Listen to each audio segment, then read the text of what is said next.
Welcome to the Pull the Chute podcast with Jeff and Jana. This is our weekly venture into the world of small to medium-sized businesses and the entrepreneurial spirit that drives success. So our goal here is to help you grow and to be the best you can be, both in business and personally. To do that, we identify and we discuss topics that will hopefully help you as you work to build a successful business. We also interview business owners and executives. It's our hope that you may be able to gain insight on ways to help you be a better leader and provide a better culture for your people. Our mission here is to help you pull the chute once a week to work on your business instead of always working in your business. So we hope you find these discussions insightful, helpful, and useful. And thanks for your support. We hope you enjoy today's podcast. Welcome everyone to the Pull the Chute podcast with Jeff and Jana. We are so excited that you are here today. Jana, how are you doing today? I'm good. Yeah. I am good. It's almost Friday. Yeah. We're both in Nashville for our listeners. We'll have to find out where our guest is. Our guest, by the way, today is Dave Hartley. Dave, welcome to the show. We're glad that you're here. Thank you very much. I'm actually in beautiful St. Louis, and I know that because our offices are right next to Busch Stadium, and there's a day game happening right now. Oh my Fireworks gosh. just went off. Oh, that means somebody scored a home run.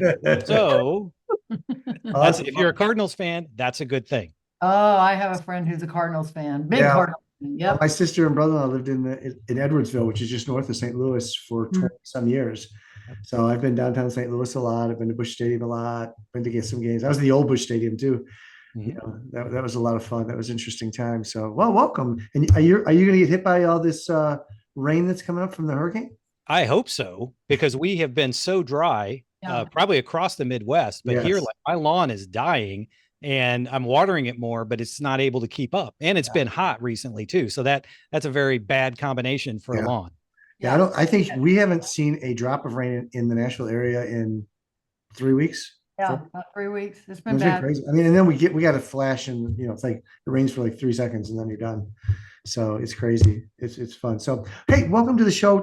For our listeners, we always like to ask our guests to tell us a little bit about how you got to where you're at today. Give us your background, so we got kind of set the foundation. Great. Yeah. So my name's Dave Hartley. And I'm actually, one of the interesting things about me is that I'm a CPA, but I'm also a technologist. And so I think one of the interesting things I bring to the table is sort of the convergence of those two things. And I've been in the game a long time. So I started a degree in accounting, passed the CPA exam, went to work in Big Six at the time. So that beats me a little bit that it's not Big Four, it's Big Six. But did CPA world, public accounting. And then I had an opportunity to move from being a consultant and advisor to actually being on the other side of the desk. And so for 6 years, I did a CIO gig, which was absolutely fantastic. Wow, I bet. And coming out of that, I think it's made me a much better advisor because I know how hard it is when you're management and you're on the other side of the desk. Yeah. And so as a result of that, I've done some virtual CIO work. And so I've been exposed to just about everything, small firms, big companies, pretty much across the board. And what's interesting now in the role I'm in, it's kind of like the perfect confluence of all of those different things that I've done are sort of relevant in what I do today.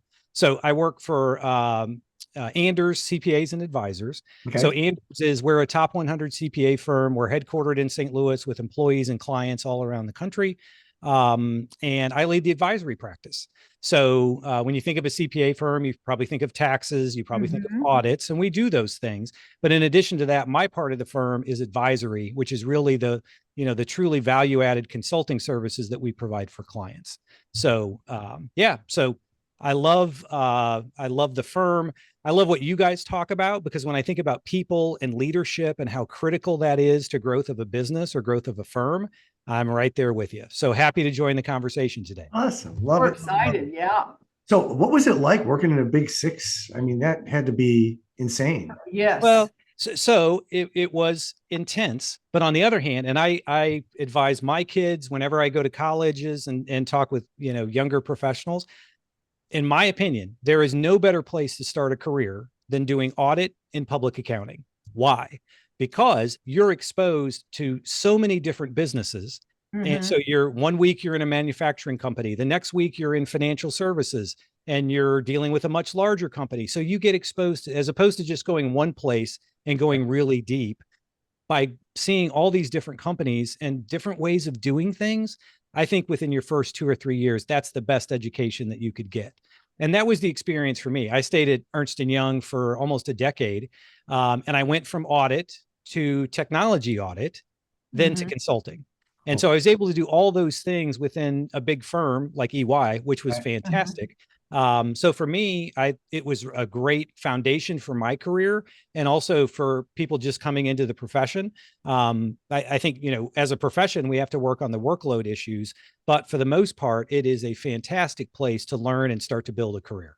I think that's interesting that you say that for the young folks too. I love that, Dave, because they have to understand it. They don't have to end up there, like you said. They don't have to end up at that place, but to be exposed to all kinds of different business, especially how different and varying business is today. And I think a lot of this, Jeff and I talk about this, a lot of it has to do with the pandemic, and some is more virtual than others. Some is in office 5 days a week. Some is consulting, some is sales. So I bet that would be interesting to a young person, especially a lot of these Gen Zers we've found in what we do and in coaching is they're not making decisions about their careers as quickly as we were sort of required to, right? Us, your dad or mom said, well, what are you going to be when you grow up? By the time you need to know that by the time you're 18, 19, so you go to college and this is what you do. And a lot of these Gen Zers don't feel that way. They're like, I'm going to float, or I'm going to take maybe 2 years of college and then work in the workforce. So that's really interesting. So, I think what's happening from my perspective is that now the people that made those decisions are starting to see the consequences of those decisions. Right. Which, if you jumped a lot and you didn't really put down roots anywhere, you didn't really learn anything valuable. Now you're like, okay, well, now I'm 4 or 5 years into my career. I should be here, but I'm not. Yes. I've done all these things, or maybe I've done gig stuff. So I think there's pros and cons in everything. And in that case, I think, unfortunately, a lot of those short-term decisions, especially when people were jumping for money during the pandemic, that drove me crazy, because it's like, you're set. You don't realize that your career is going to be 4 decades long. Yeah. And so by making a decision when you're in your 20s on, I can get an additional 5,000 here or 3,000 there, even though I'm going to a place I really don't want to be, or you're not going to learn. That's probably the worst thing, if you're not going to learn, because, and sometimes when I talk to students or younger professionals, it freaks them out when they think about, crap, I got to work for 40 years. Yeah.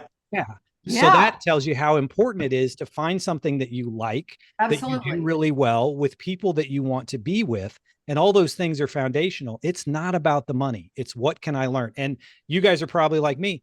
I learn something new every single day. I'm 3 decades into my career, and every day. And the cool thing about this is also, when you think about CPA firms, traditionally, where's the power? The power is at the top. So you've got senior partners that have been around a long time, and they have all the power. Now, what's interesting is the younger professionals that come into the firm have different skill sets. They've used different tools. They solve problems differently. And I think really successful businesses and CPA firms that figure out how to tap into that expertise of those less experienced professionals, I think that's going to be a secret of success for some firms, because they just do things differently. And sometimes it's a lot better than the way I do things, because they know new and different ways. So you got to fully understand that. You got to appreciate that. And you got to recognize you're on a learning journey, and it's a long one. So sit back, prepare yourself, and sort of have a plan, but also recognize that things change. You got to adjust your plan. You got to pivot. So, well, that's really great. Yeah. CPAs historically have been thought of as dry, boring. By the way, Dave, I've never heard that before. Yeah, you don't fit the mold. By the way, you're a CPA with a personality. Like back in my day, I was an IT guy, and you're an IT guy with personality. Back in my day, I was like an IT guy, right? They're supposed to all be introverts, right? And I was accused of being an IT guy with a personality. It's like, how does that happen? Well, an extrovert in IT or the CPA world, the old joke used to be that as an extrovert, I don't stare at my own shoes, I stare at your shoes. That's how extroverted I am. So but I do think, there are a lot of things that are changing about the CPA profession. We can talk about that. There's a massive transformation happening right now within the CPA world. And part of that is the recognition that we can't just be technicians. We have to be future focused business advisors, everybody. And so that's one of the shifts that's happening in the profession that I think there's a ton of great people in the profession today, but our pipeline isn't great.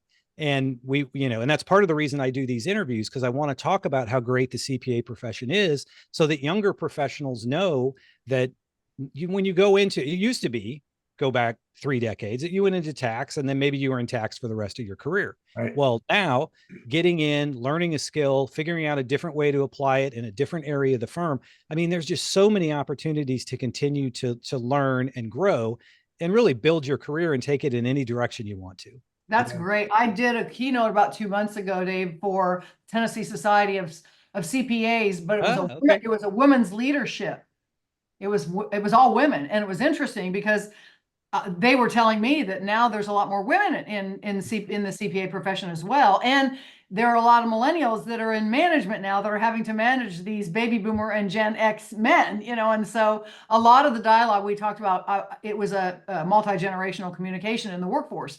So it was really interesting. And I'll tell you, they were not boring people. They were crazy. Of course, women always tend to be a little bit more outgoing, in my opinion, sometimes, than men, especially in those kind of situations where we're all kind of in a room talking about our crap, and the stuff we deal with, you know what I mean? Hey, so what are you saying there? You're saying that men are boring or what? No, not that. But I did find it interesting that they said that there were a lot more women in that profession now as well. So. And as a matter of fact, when you look at statistics, there are more women studying accounting than men. And so most of the numbers you look at, probably 55 to 60% of the people coming into accounting programs are female. Wow, so it is an interesting mix. And we've got several phenomenally successful women that are part of Anders. And I think, it's changed a lot. And the way that we support people, and we have employee resource groups, and we specifically have one that's focused on families, moms, dads with young children. And so there's a support group for that. And it's just so different than it was 30 years ago. When I came into the profession, it was like, if I didn't cut it, there were 10 people behind me waiting to take my job. Yeah. Today, it's like, if you come in, we're going to invest in you and we're going to help you succeed. It's not, you have to prove to us that you can make it. We are supporting and bringing people along, which is one of the things I love about the CPA profession. It's really about mentoring and bringing younger professionals and training them in the profession.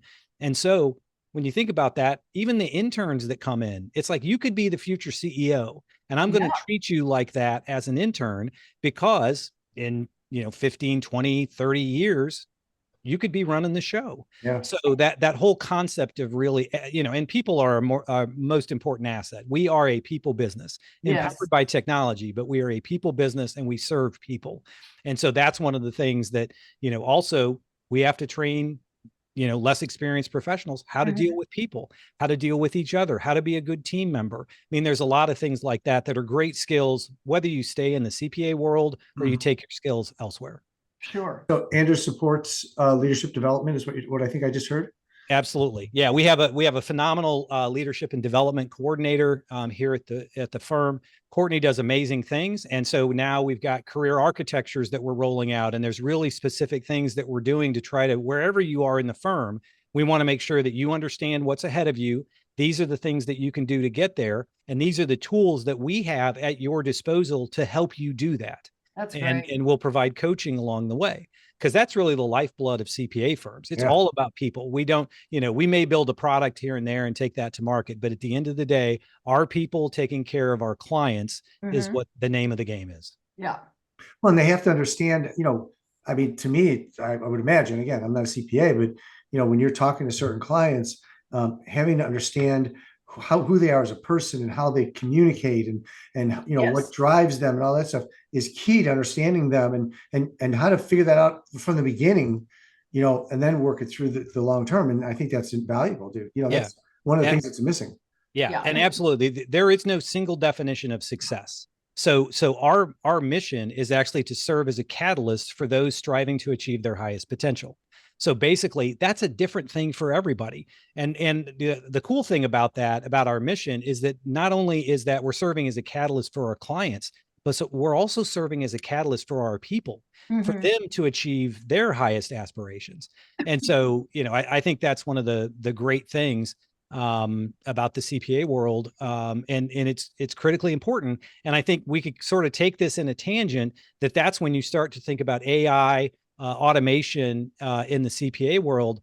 That's where the relationships, the communication, all those things are going to be the things that differentiate you going forward, not necessarily your technical skill, any of those types of things. That's right. Well, it's a very personal thing, let's face it.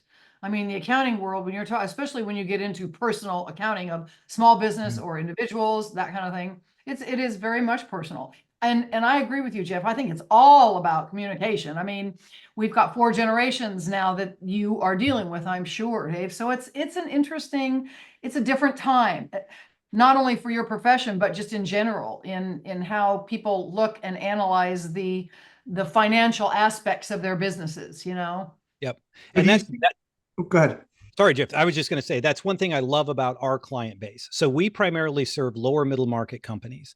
And what I love about that is that, so we're dealing with companies with 50, 200, maybe 500 employees. And so Right.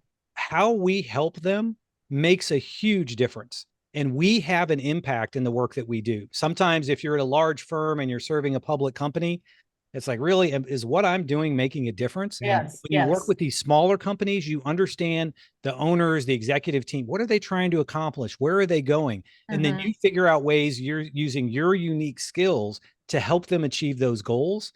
That, in my mind, is that combined with seeing our professionals grow and thrive. Those are the two most meaningful things for me out of this profession. That's great. That's really good. And to also continue that messaging for the younger people, for the younger executives that you're dealing with. Yeah. Yep.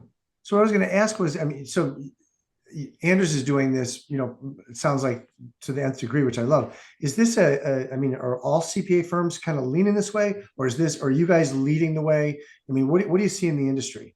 Well, I'd like to think that we're at the edge, at the edge of the curve, that we're leading the curve. But what I'm thrilled to say is that this is happening throughout the profession. It is. And I think so. But what's causing it? I think one of the primary causes is that we have not done a good job extolling the virtues of our profession. So just like you guys said earlier, if you're at a hotel and you're walking through and there's a ballroom and it says there's a bunch of CPAs in here, what do you think? Yeah.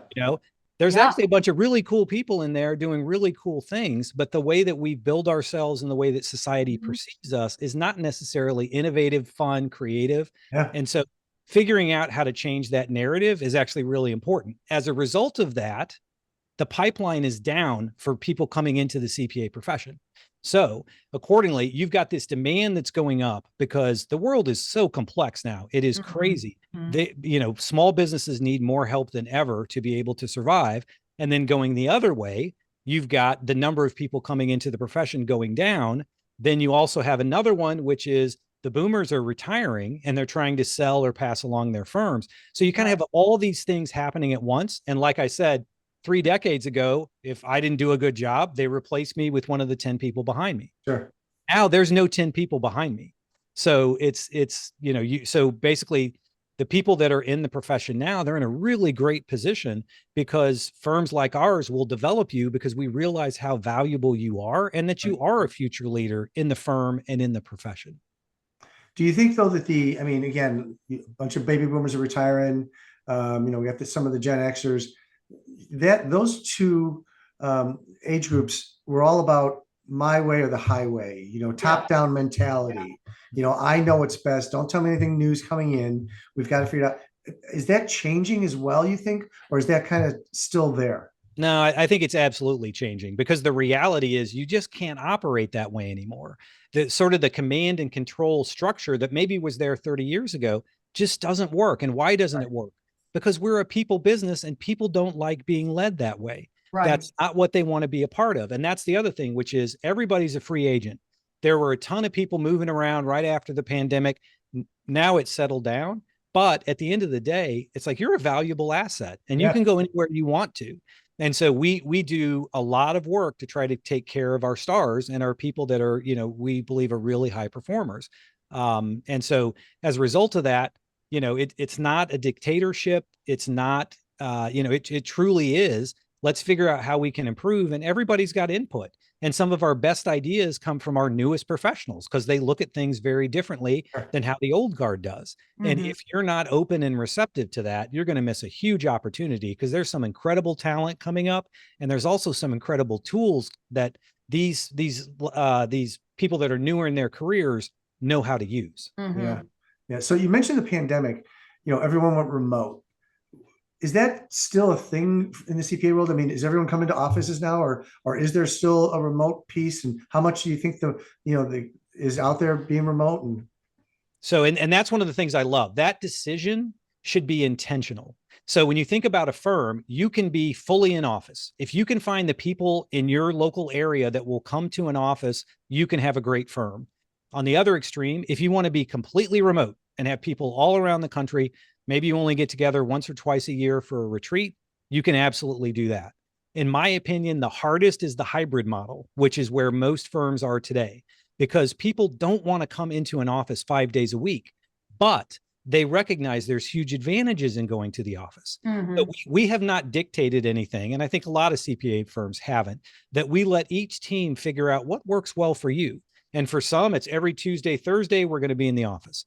Others, 5 days a week, we're all in the office. You've got others, we have complete teams. We probably have, of our 400 people at Anders, probably 100, maybe a little bit more of our people are fully remote. Wow. So I think the hardest thing is managing that hybrid world, because then you have, how do you take care of the people that physically can come to an office versus how are you fair with the people who are remote? And then how do you manage that culturally? There's a huge M&A boom going on right now within the CPA world where firms are merging together, smaller firms are being acquired. And just the cultural aspect of that, in my mind, is fascinating. And then you've got this other level, which private equity has figured out how attractive CPA firms are. Right. So now private equity is coming in. So we started coming out of the pandemic. We have all these forces playing out at the same time. It's fun because you can observe what other firms are doing. And sometimes I say that's brilliant. Sometimes I say that's the dumbest thing I've ever heard. and you can kind of navigate through this, and there is no one path. Every firm, some firms are completely supporting remote work, which we do. Other firms are like, nope, I want people back in the office. Right. Now, the other thing that's happening is that generally those 20 somethings, they really like being in the office together. They like the social aspect. And so we would go to conferences and people would say, oh, we can't get our people to come back to the office.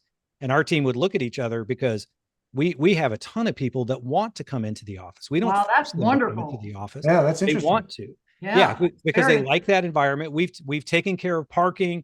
We've taken care of, sort of all the things. We feed people occasionally. So there's all these, and it's just a great environment. We have a very open office, lots of natural light. So it's a good place to be. And people want that. And they want to be with each other. Yeah, well, that's good news, because that's generally not the typical scenario for a lot of the younger generation. They're a little bit more isolated, again, because of technology. They're not as social. There's social anxiety. There's, a higher rate of mental illness sometimes just because of a lot of things. And so it's kind of interesting. That's a good thing to hear. Yeah, no, I love to hear that. Yeah, I love to hear it too. That they and when we network with other firms, we hear them trying to pursue the same goals that we are, because kind of everybody has recognized and woken up to this. And it's like, if people don't want to come to your office now, that could be. So for example, we're headquartered in St. Louis. We have 2 physical offices in St. Louis.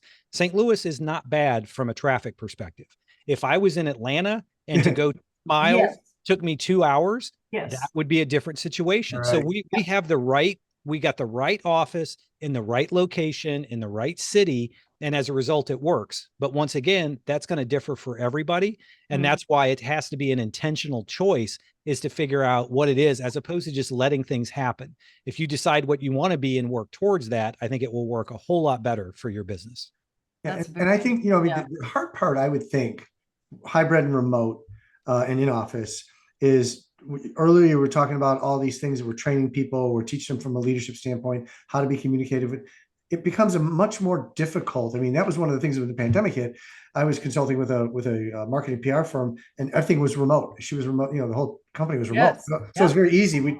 Nothing changed for us, right? But we had to take extra time because people were freaking out because of the pandemic, right? So it took us as from a management standpoint, like we would have weekly calls, And the owner would talk on the call, and literally I am pulling everybody up one at a time to see how stressed out they are on camera. And by the way, we made everybody get on camera. That was the other thing, right? We wanted to see everybody. You couldn't be, not on camera. And we made that very clear. But there was only because we were trying to check on people. And then if I saw somebody stressed, I'd have to call them after, right? And say, hey, what's going on? I saw you didn't look right. And they're like, oh my gosh, I can't believe you saw that, right? Which they appreciated. But what I'm getting at is all the extra time from a management standpoint that takes. I mean, we got to take, companies have to take that into account, I think. Yep.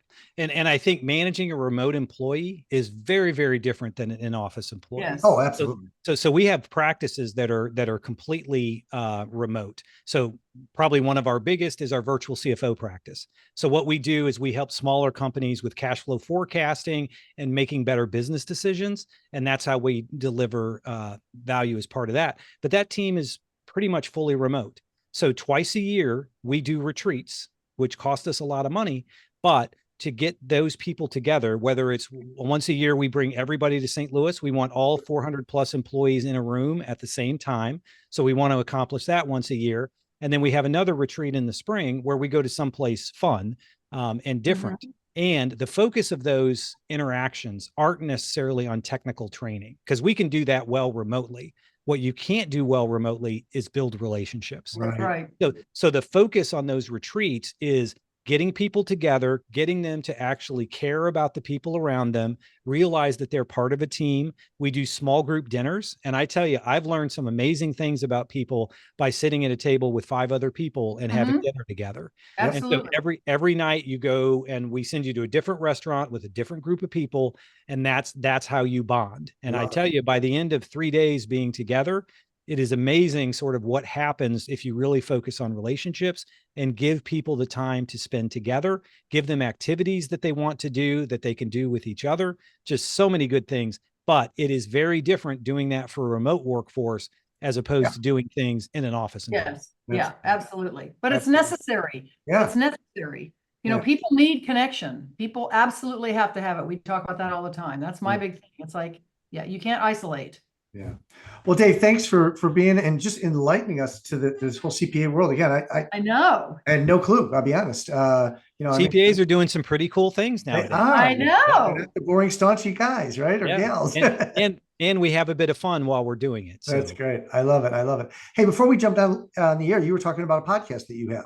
Why don't you tell listeners about that real quick? Yeah. So actually, I co-host a podcast. It's called But Who's Counting? Is the name of the podcast. That's great. So we're in season 3, me and my co-host Missy Kelly, and our theme this season is innovation. So we're talking with our guests about their thoughts on innovation and their journeys in innovation, and some things that have worked well, some things that haven't worked well.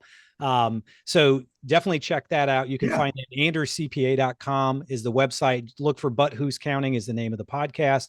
The other way people can connect with me is I'm big on LinkedIn. I share a ton of thoughts and things that I'm thinking about as part of my LinkedIn feed. So linkedin.com/Dave Hartley is where you can find me for that as well. We also publish a ton of thought leadership. So if you follow Anders on your socials, you'll find a lot of cool stuff that we put out as well. Very cool. Very cool. Well, Dave, again, thanks so much for being on the show. We really appreciate it. Love your energy. Yes. Very exciting. Absolutely. So our listeners out there, thank you so much as always for supporting us and helping us to be the best that we can be, which is one of the things that we like to do for others. So thank you for that. It just as always, keep the emails coming and just keep encouraging us and telling us what you like and what you don't like. We had a couple of those too, so I don't mind that. It always helps us to grow. So until the next time, stay safe and be healthy.